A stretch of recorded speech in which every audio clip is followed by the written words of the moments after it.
Menteri Besar yang gagal, orang lain yang dipetik. Masalah bekalan air di Kedah yang seharusnya selesai pada tahun lalu dan diberi penangguhan mungkin sukar diselesaikan sekiranya kemajuan projek loji rawatan air LRA berjalan lembab pada tahun ini. Masalah itu bertambah rumit apabila Menteri Besar Kedah Datuk Seri Mohamad Sanusi Maknur mendakwa dana berupa geran projek Kerajaan Persekutuan tidak lancar dialirkan ke syarikat di bawah kerajaan negeri yang menguruskan projek berkenaan. Sehubungan itu, Timbalan Menteri Peralihan Tenaga dan Daya Guna Awam Akmal Nasrullah Muhammad Nasir meluahkan rasa kecewa terhadap sikap MB Kedah berkenaan susulan kelewatan naik taraf LRA di Bukit Selambau.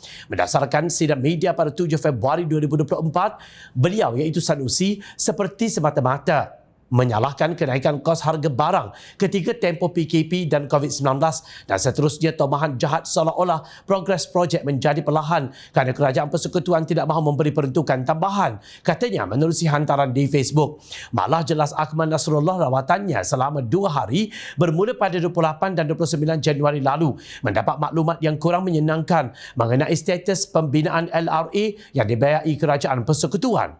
Projek ini bernilai 124.9 juta ringgit dibiayai melalui geran Kerajaan Persekutuan kepada Kerajaan Negeri Kedah dengan kemajuan fizikal yang direkodkan hanya 21.57% berbanding dengan jadual sepatutnya 49%, iaitu kelewatan sebanyak 27.43%. Kebimbangan saya mengenai keadaan bekalan air di Kedah adalah kerana kebocoran air bersih atau tidak terhasil NRW adalah 50.6% dan rizab simpanan air Kedah 0% sejak tahun 2022, ujarnya lagi.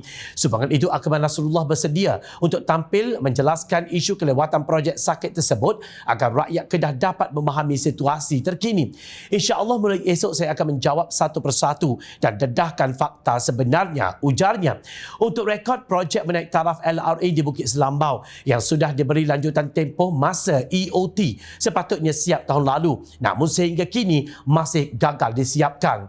Kegagalan kontraktor menyiapkan kerja menaik taraf LRA di Bukit Selambau itu menyukarkan rakyat di Kedah, terutama pengguna air di daerah Kuala Muda menjelang musim kemarau pertengahan tahun ini. Akmal Nasrullah enggan menerima alasan diberikan susulan kelewatan projek berkenaan. Hal itu susulan dakwaan Mohamad Sanusi kononnya kelewatan menaik taraf loji rawatan air itu adalah kerana kenaikan kos bahan binaan.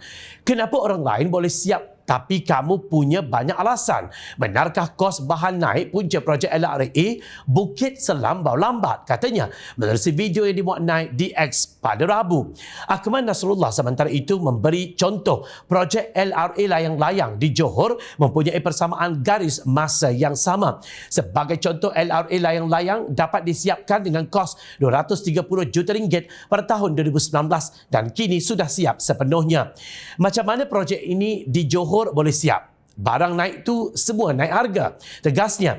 Sementara itu, beliau yang juga ahli Parlimen Johor Bahru menegaskan geran 129 juta ringgit yang disediakan Kerajaan Persekutuan untuk projek itu bukanlah berbentuk pinjaman. Bukanlah saya minta terima kasih pun, tetapi buatlah kerja baik-baik, tambahnya.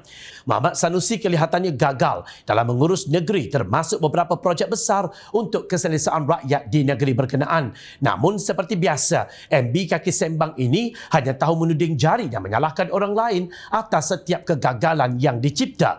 Mungkin MB Kedah ini selalu sibuk menyusun lagu untuk aktiviti karaoke bersama gadis gedik pada awal pagi sehingga terlupa tanggungjawab hakiki dalam menjaga negeri. Berkokok bukan main kuat, tetapi sayang ekornya bergelumang tahi.